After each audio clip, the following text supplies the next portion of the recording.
अस्सलाम वालेकुम जी। आज हम नेक्स्ट पढ़ेंगे प्रिंसिपल ऑफ फ्लोटेशन। इसके अंदर हम सीखेंगे आर्किमिडीज प्रिंसिपल जो है हमने एक्सप्लेन किया था। उसमें हमने ये सीखा था कि जब भी कोई ऑब्जेक्ट किसी लिक्विड के अंदर आप डिप करते हैं तो जितना लिक्विड डिस्प्लेस होता है उसके वेट के बराबर उस ऑब्जेक्ट के ऊपर आप ट्रस्ट फोर्स एक्ट करती है। तो अगर तो आप ट्रस्ट फोर्स उसके वेट से इक्वल या उससे ज़्यादा होगी, डेफिनेटली वो ऑब्जेक्ट जो है फ्लोट करेगा। और अगर उस ऑब्जेक्ट ने जो लिक्विड जो है ना डिस्प्लेस किया है और उस डिस्प्लेस्ड लिक्विड का जो वेट है वो बॉडी के वेट से कम है, तो डेफिनेटली जो अब ट्रस्ट फोर्स होगी वो उसके वेट से कम होगी, तो वो डेफिनेटली सिंक करेगा, डूब जाएगा।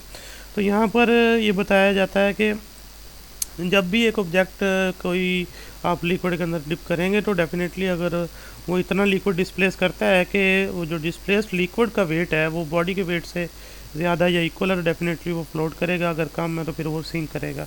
तो देखें, an floating object displace a fluid having weight equal to the weight of the object. तो जब तक एक फ्लोटिंग मतलब ऑब्जेक्ट जो है ना वो तभी पॉसिबल है जब वो इतना फ्लूइड रिमूव करे कि उसके जो रिमूव्ड फ्लूइड का वेट है वो बॉडी के वेट के बराबर हो। तो नेक्स्ट देखें, हमारी एवरीडे लाइफ के अंदर इसकी बहुत सारी एप्लीकेशंस हैं। तो देखें, शिप्स एंड सबमरीन की पहले बात करते हैं। देखें, शिप्स जो होते हैं वो बहुत ज़्यादा वेट के होते हैं लेकिन फिर भी वो फ्लोट करते हैं वाटर के ऊपर। तो उनकी जो फ्लोटेशन है वो बिल्कुल according to principle of floatation के अकॉर्डिंग उसकी बॉडी जो है ना वो डिज़ाइन की जाती है। उनकी बॉडी को इस तरह से डिज़ाइन किया जाता है कि वो इतना लिक्विड डिस्प्लेस करेंगे, यानी इतना वाटर डिस्प्लेस करेंगे कि डिस्प्लेस वाटर का जो वेट होगा वो शिप के वेट से ज़्यादा होगा या उसके बराबर होगा, इसलिए वो शिप जो है वो फ्लोट करता है पानी के ऊपर। और इसके अलावा अगर आप उसके ऊपर कोई लोड भी जो है ना ऐड करते हैं तब भी जो है ना शिप का जो वेट है वो अब ट्रस्ट फोर्स से जो है कम ही होता है।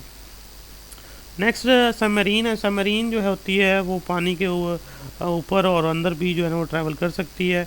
तो ये भी प्रिंसिपल ऑफ फ्लोटेशन पे ही काम करती है। इसमें ये होगा कि जो एक वाटर टैंक्स होते हैं जो इसके अंदर ख़ास वॉल्यूम रखते हैं, तो उसको सी वाटर से जो है ना फिल भी किया जा सकता है और उसको खाली भी किया जा सकता है। तो अगर सबमरीन ने सरफेस के ऊपर मतलब सरफेस के ऊपर ट्रैवल करना हो, यानी फ्लोट करना हो, तो डेफिनेटली वो टैंक जो होते हैं उनको खाली रखा जाता है। तो जो अब ट्रस्ट होती है इसके ऊपर वो इसके वेट से ज़्यादा होती है, डेफिनेटली ये फ्लोट करती है। लेकिन जब इसको डाइव करना है नीचे तो वो जो टैंक है उनको सी वाटर से फिल कर दिया जाता है। इस तरह इसका वेट इंक्रीज़ हो जाता है। अब ट्रस्ट जो है ना कम पड़ती है, डेफिनेटली ये जो है ना वो सिंक होती है, डाउनवर्ड जाती है। तो अगर वापस आना पॉसिबल हो, मतलब अगर वापस सरफेस पे आना हो तो डेफिनेटली वो टैंक जो है ना वो एम्प्टी कर दिए जाते हैं, खाली कर दिए जाते हैं उसके अंदर जो मोटर पंप लगा होता है उसकी मदद से। और इस तरह जो अब ट्रस्ट है वो वेट से बढ़ जाता है, डेफिनेटली वो दोबारा सरफेस पे आ जाती है। तो इस तरह से मरीन जो है वो सरफेस के ऊपर और उसके साथ साथ सरफेस के नीचे भी ट्रैवल करती है। ये शॉर्ट क्वेश्चन भी एक्सरसाइज में भी होगा। नेक्स्ट आ जाइए, इलास्टिसिटी क्या होता है। इलास्टिसिटी कहते हैं लचक को। तो यहाँ हम पहले बात करेंगे डिफॉर्मेशन की। देखें, जब भी आप किसी बॉडी के ऊपर फोर्स लगाते हैं उसकी लेंथ, वॉल्यूम, शेप जो है ना वो चेंज होती है, जिस वजह से हम कहते हैं जी ये चीज़ जो है ना डिफॉर्म हो गई है। तो जो फोर्स ये काम करेगी उसे डिफॉर्मिंग फोर्स का नाम देंगे। यहाँ साइड बॉक्स में जो 3 डायग्राम आपको दिखाई गई हैं, लेकिन स्प्रिंग है, ये रबड़ एक रॉड है और ये वुडन ब्लॉक है। तो आप इस स्प्रिंग को स्ट्रेच करेंगे, रिलीज़ करेंगे, वो वापस अपनी शेप रीगेन कर लेगा। ये जो फोर्स आप लगा रहे हैं उसकी लेंथ जो है ना चेंज कर रहा है, वॉल्यूम, शेप चेंज कर रहा है। तो ये जो फोर्स आप लगा रहे हैं ये डिफॉर्मिंग फोर्स है। An applied force that change the shape, length और volume of a substance is called deforming force. और फिर ये जो आप फोर्स लगाएंगे वो एक लिमिट के अंदर लगाएंगे और जब आप वो फोर्स रिमूव करेंगे बॉडी अपनी ओरिजिनल शेप गेन कर लेगी। इस प्रॉपर्टी को नाम देंगे हम इलास्टिसिटी का, यानी लचकदार होने का। The property of a body to restore its original size and shape as the deforming force cease to act is called elasticity.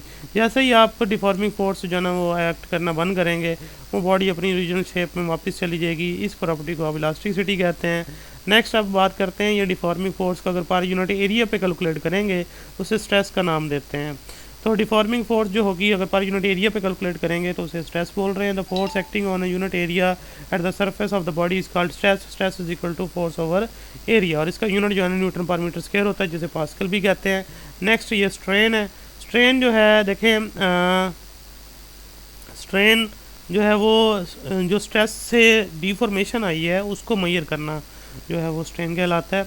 तो कंपैरिजन करते हैं हम, जो चेंज आता है उसको original size, length, volume, shape से, उसे स्ट्रेन बोलते हैं। देखें, when stress act on a body it may change its length, volume और shape. A comparison of such a change caused by a stress with the original length, volume और shape is called a strain।